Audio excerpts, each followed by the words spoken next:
말씀은 마태복음 24장 24절 25절입니다. 거짓 그리스도들과 거짓 선지자들이 일어나 큰 표적과 기사를 보여 할 수만 있으면 택하신 자들도 미혹하리라. 보라, 내가 너희에게 미리 말하였노라. 아멘. 오늘은 이단 경계 주일로 이단에 안 빠지려면 이라는 제목으로 말씀을 전합니다. 교회에서 신앙생활 잘 하다가 이단에 빠지면 이보다 더 억울한 일은 없습니다. 이단에 빠지면 안 됩니다. 이단에 안 빠지려면 우리가 이단에 대해서 경계심을 가지고 있어야 하고 또 이단에 대해서 잘 알아야 미혹되지 않습니다. 많은 성도들 중에는 이단에 대해서 나랑 상관이 없어 이렇게 생각하는 사람이 많습니다. 나는 이단에 절대 안 넘어가. 그건 다른 사람 얘기지. 하지만 여러분, 지금 이단에 가 있는 사람들도 이런 생각을 하고 있다가 그곳에 가 있는 경우가 대부분일 것입니다. 교회에 잘 다니다가 이단에 빠지는 거예요. 이단에 빠지는 것은 어떤 특별한 사람만의 일이 아닙니다.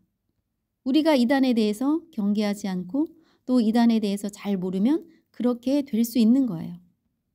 성경에는 이단에 대해서 주의하라라는 내용이 많이 기록되어 있습니다. 요한일서 4장 1절 사랑하는 자들아 영을 다 믿지 말고 오직 영들이 하나님께 속하였나 분별하라. 많은 거짓 선지자가 세상에 나왔음이라. 아멘. 영을 다 믿으면 안 된다는 거예요. 영은 하나님께 속한 영이 있고 하나님께 속하지 않은 영이 있다. 분별하라는 거죠. 우리는 분별할 줄 알아야 합니다. 거짓 선생들이 많이 지금도 나오고 있고 앞으로도 나올 것입니다. 예수님이 말씀하셨어요.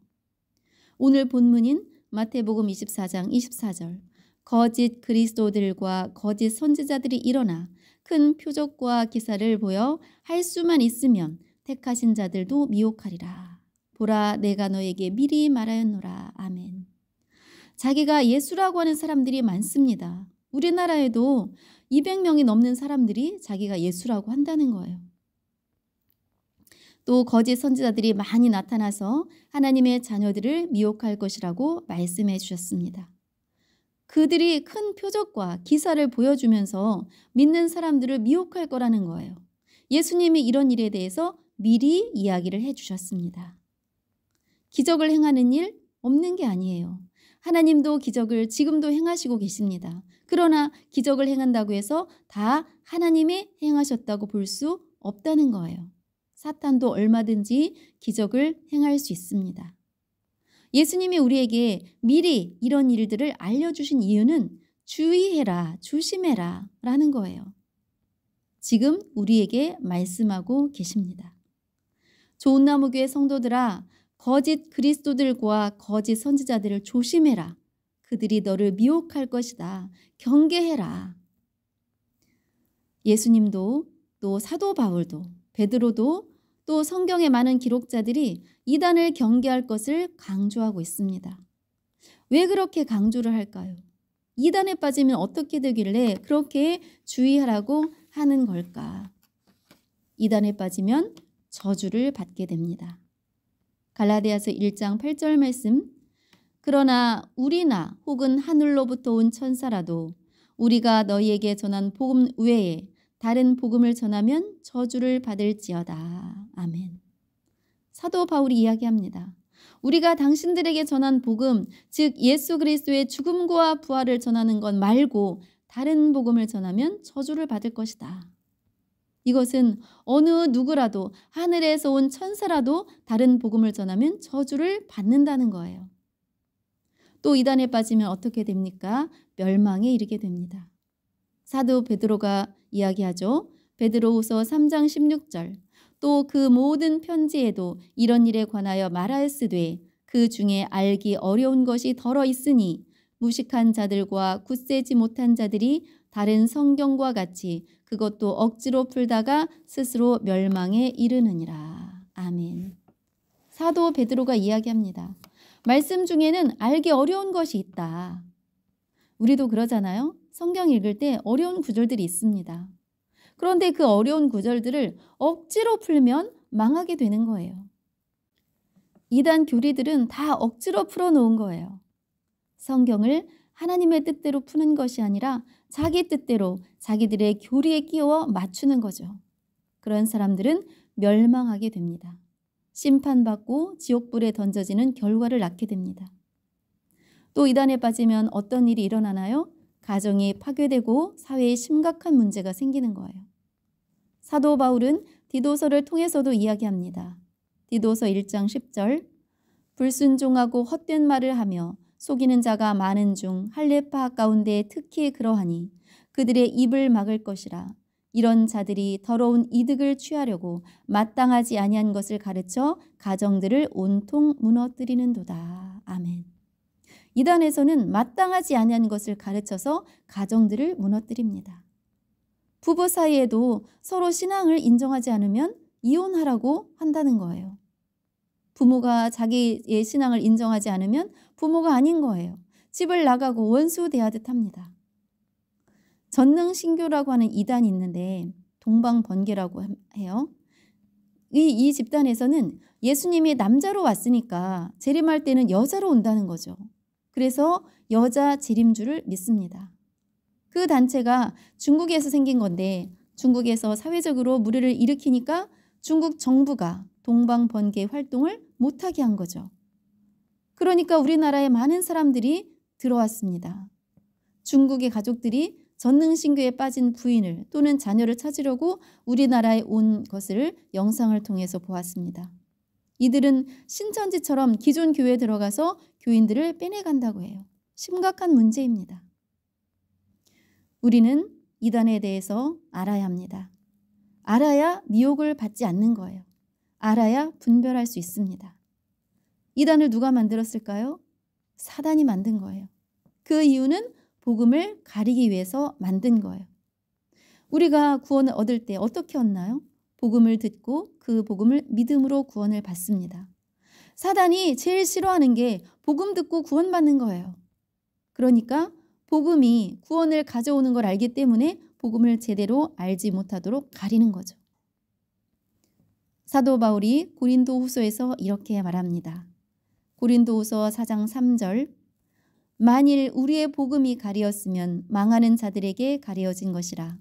그 중에 이 세상의 신이 믿지 아니하는 자들의 마음을 혼미하게 하여 그리스도의 영광의 복음의 광채가 비치지 못하게 함이니 그리스도는 하나님의 형상이니라. 아멘. 이단도 우리와 같은 성경을 가지고 있습니다. 같은 성경을 보면서도 해석을 틀리게 하는 거예요. 자기의 입맛에 맞게 해석을 합니다. 하나님의 뜻을 드러내는 게 아니라 교주의 뜻, 자기들이 주장하는 교리에 맞게 해석을 해서 하나님의 말씀, 예수 그리스도의 구원을 못 보게 합니다. 이단에 빠지게 되면 구원의 길과는 멀어지게 되는 거예요. 복음을 듣는 것이 아니라 사단이 만든 다른 복음을 듣고 믿게 되니까 구원이 없는 거예요. 다른 복음을 전하는 자들, 그들은 누구입니까? 거짓 그리스도와 거짓 선지자들입니다. 예수님께서 말씀해 주셨죠. 마태복음 24장 5절 많은 사람이 내 이름으로 와서 이르되 나는 그리스도라 하여 많은 사람을 미혹하리라. 아멘. 자기가 구원자라고 하는 사람들이 많다는 거죠. 신천지의 이만희, JMS의 정명석, 문선명, 박태선, 박명호 많습니다. 가짜 그리스도들이에요. 이들은 하나님이 아니라 사단에게 쓰임을 받는 사람들입니다. 교주를 신으로 생각하게 만드는 거예요. 교주가 하는 말에 대해서 이상하게 생각하지도 않고 성경을 이상하게 해석하든 상관없이 교주의 말을 하나님 말처럼 듣는 거예요. 여러분, 사람이 하나님이 될 수 없어요. 어떻게 사람이 하나님이 되나요? 어떻게 사람이 예수님이 되나요? 말이 안 되잖아요. 그런데 미혹을 받게 되면 그게 믿어진다는 거예요. 사단에게 미혹되면 이렇게 무섭습니다. 예수님이 또 말씀하셨죠. 마태복음 7장 15절 거짓 선지자들을 삼가라. 양의 옷을 입고 너희에게 나아오나 속에는 노략질하는 일이라. 아멘. 양의 옷을 입었으니까 양인 줄 알죠. 양이 아니라 일이라는 거죠. 거짓 선지자들이 겉으로는 그럴듯한 사람들이지만 속으로는 사람들을 속이고 영혼을 망하게 하는 이리가 들어있는 거예요. 거짓 선지자들은 어떤 사람들입니까? 거짓 그리스도처럼 자기를 구원자라고 말하지 않아요. 그러나 다른 복음을 전합니다. 가짜 복음을 가르치는 사람들이에요. 이들이 많이 나타날 것이다. 항상 주의해라. 어떤 가르침을 다 믿지 말고 성경이 말하는 것이 맞는지 확인해 보아라 라고 하는 거예요. 주님께서 미리 알려주신 이유는 주의하라, 조심해라 라는 거죠. 우리는 성경을 하나님의 뜻대로 볼 수 있어야 합니다. 그것을 위해서 기도해야 하는 거예요. 담임 목회자가 성경을 사람의 뜻이 아니라 하나님의 뜻 안에서 해석하고 전할 수 있도록 기도해야 합니다. 담임 목회자가 성경을 잘못 해석하면 그 교인들은 어떻게 되겠습니까? 제가 지난번에 이단 상담협회에서 하는 교육에 다녀왔는데 정동수와 킹제임스 성경에 대해서 알게 된 사실을 말씀을 드리면, 정동수라는 사람은 우리가 보는 이 개역 개정이 잘못된 성경이라고 가르칩니다. 개역 한글, 개역 개정 성경을 믿으면 구원이 없다는 거예요. 우리 모든 교회들, 감리교회나 장로교회, 침례회 다 개역 개정을 봅니다. 그런데 개역 개정을 보면 지옥 간다는 거예요. 그럼 어떤 성경을 보아야 하느냐? 킹제임스 성경만을 보아야 한다고 가르칩니다. 많은 사람들이 이 거짓 메시지를 듣고 빠져드는 거예요. 그렇게 믿는 거예요. 이것을 주장하는 정동수 목사라는 사람은 목사가 되는 정식 코스를 밟지도 않았습니다. 신학 관련 과목을 이수하기는 했죠. 그러나 목사가 되는 어떤 과정이 없었다라고 하는 거예요. 사랑 침례교회 담임 목사인데 그 교회는 정식 교단에 속한 교회도 아닙니다. 이 사람이 영어 킹제임스 성경을 한글로 번역했어요. 판권이 있는 거죠. 성경이 팔리면 한 권당 얼마씩 돈을 받게 됩니다. 이 사람이 킹제임스 성경을 고집하는 이유는 성경을 많이 팔면 돈이 생기니까 그렇다고 볼 수 있죠. 자기의 이익을 위해서 많은 사람들을 미혹하고 있습니다. 이 킹제임스 성경은 우리가 보는 개역 개정 성경과 당연히 다른 부분이 있겠죠. 그 구절들을 원문 성경과 비교해 보면 킹제임스 성경이 맞지 않습니다. 그러면 원본이 맞나요? 해석한 그 킹제임스 번역본이 맞나요? 둘 중 하나가 틀리다면 해석한 것이 틀린 거죠. 그러나 많은 사람들이 또 목회자들까지도 거기에 현혹되고 있습니다. 우리는 분별해야 합니다. 예수님은 또 말씀하셨어요. 마태복음 7장 22절에 그날에 많은 사람이 나더러 이르되 주여 주여 우리가 주의 이름으로 선지자 노릇하며 주의 이름으로 귀신을 쫓아내며 주의 이름으로 많은 권능을 행치 아니하였나이까 하리니 그때 내가 그들에게 밝히 말하되 내가 너희를 도무지 알지 못하니 불법을 행하는 자들아 내게서 떠나가라 하리라. 아멘. 귀신 쫓는 일 사단도 다 할 수가 있습니다. 귀신 쫓아내는 일 한다고 해서 반드시 하나님께서 하셨다라고 볼 수가 없는 거예요. 주님은 말씀하시죠. 내가 도무지 너희를 알지 못하니 불법을 행하는 자들아 내게서 떠나가라 이렇게 말씀하고 계십니다. 또 이단의 특징 중 하나는 시한부 종말론을 주장하죠. 언제 어느 때에 종말이 올 거니까 재산을 다 팔아가지고 집단생활로 들어와라. 그 재산은 다 어디로 갑니까? 교주의 주머니로 가고 종말이 온다고 주장했던 그날은 오지 않는 거죠. 이런 일들이 과거에도 많았고 앞으로도 많을 것입니다. 주의 날이 가까울수록 이러한 일들이 더 많을 것이라고 주님은 미리 이야기를 해주셨어요. 우리가 또 가장 주의해야 할 것이 무엇인지 어떤 행위를 통해서 구원받는다는 교리입니다. 사도행전 15장 1절에 보면 어떤 사람들이 유대로부터 내려와서 형제들을 가르치되 너희가 모세의 법대로 할례를 받지 아니하면 능히 구원을 받지 못하리라 하니. 아멘. 유대인 남자들은 태어난 지 8일 만에 다 할례를 받았습니다. 예수 그리스도를 믿는다고 하면서도 할례를 행하지 않으면 구원이 없다고 가르치는 사람들이 있었어요. 그러니까 예수님의 십자가의 복음 말고 또 무언가가 있어야 한다고 가르치는 이단들이 얼마나 많은지 모릅니다. 율법이 잘못되었다고 말하는 게 아니에요.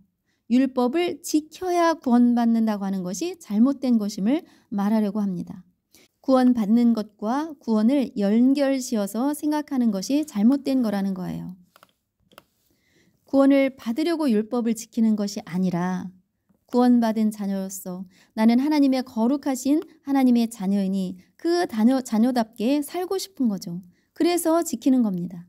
그래서 하나님의 말씀대로 살려고 애를 쓰는 거예요. 그러나 그것이 구원이 조건이라고 믿는다면 그것은 잘못된 것입니다. 이단에 있는 사람들은 두려움의 하나님을 인식합니다. 항상 두려운 거예요. 하나님께 벌 받을까 봐, 하나님께 쫓겨날까 봐, 하나님 앞에 구원 못 받을까 봐 전전긍긍합니다. 그래서 이거를 하고 저거를 하고 뭘 지키고 이런 걸 많이 하는 거예요. 그러나 하나님은 사랑이십니다. 하나님은 사랑이시고 우리에게 은혜를 주셔서 우리 마음에 평안을 주십니다. 죄인인 우리를 사랑하시기 때문에 죄에서 구해주시려고 은혜를 주시는 분이에요.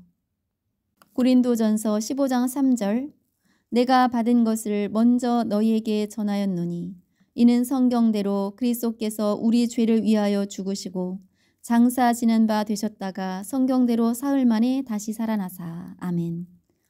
참 복음은 예수님의 죽으심과 부활입니다. 이것이 나의 것이 되어야 되는 거예요. 나를 위해 죽으시고 나를 위해 부활하신 것을 믿는 것이 참 복음입니다. 로마서 4장 25절 예수는 우리가 범죄한 것 때문에 내줌이 되고 또한 우리를 의롭다 하시기 위하여 살아나셨느니라. 아멘. 우리의 죄 때문에 죽으셨고 우리를 의롭게 하시기 위해서 살아나셨어요. 이것을 나의 것으로 믿는 것이 구원입니다. 나의 죄를 예수님이 다 가져가셔서 내가 받을 저주를 대신 받으시고 내가 죄 때문에 죽어야 하는 것을 예수님이 대신 죽으셨어요. 그래서 나를 죄 없다고 인정해 주시는 거예요. 그 예수님이 부활하심으로 나도 의로운 자로 다시 살아난 거예요. 어떤 행위가 있어야 구원받는 것이 절대로 아닙니다. 하나님이 나를 사랑하셔서 예수 그리스도를 보내주셨고 그 예수님의 대속의 은혜를 믿는 믿음, 성령께서 내 안에 역사하셔서 그 복음이 믿어지게 하시는 놀라운 일들이 우리에게 일어난 거예요. 이것 말고는 없습니다. 구원에 어떠한 조건이 없어요. 구원은 선물이고 은혜입니다. 우리 주변에서 어느 누군가가 양의 옷을 입고 우리에게 다가올지 모릅니다. 우리는 주의하고 경계해야 합니다. 정확한 구원의 복음을 잘 알고 있어야 미혹되지 않습니다. 그리고 복음을 반복적으로 들어야 하는 거예요. 한 번 듣는 것으로 끝이 아니라 반복적으로 지속적으로 들어야 합니다. 이단에 빠지지 아니하려면 정확한 구원의 복음을 내 안에 지워지지 않게 새기는 거예요. 내가 구원받은 사람이라는 확신이 늘 있어야 합니다. 나는 어떤 행위가 아니라 오직 믿음으로 구원받았다는 확신이 있어야 돼요. 그리고 이렇게 이단 경계에 대한 내용들을 자주 또한 들어야 되겠죠. 외부에서 성경 공부하는 것 절대로 안 됩니다. 외부에서 하는 어떤 모임일지라도 경계의 눈으로 한번 살펴봐야 하는 거예요. 여러분, 성경을 보면서 또 설교 말씀을 들으면서 그 속에서 하나님의 사랑을 느끼시기 바랍니다. 하나님의 사랑 안에 있는 사람은 이단의 미혹에 빠지지 않아요. 예배를 드리면서도 하나님의 사랑을 생각하고 여러분, 하나님은 사랑이십니다. 사랑의 하나님이 우리를 구원해 주셨고 이 구원은 중간에 없어지지 않는 것이고 우리를 끝까지 인도해 주실 것을 믿는 믿음입니다. 이 신앙으로 굳건하게 사는 우리 모두가 되기를 주의 이름으로 축원합니다.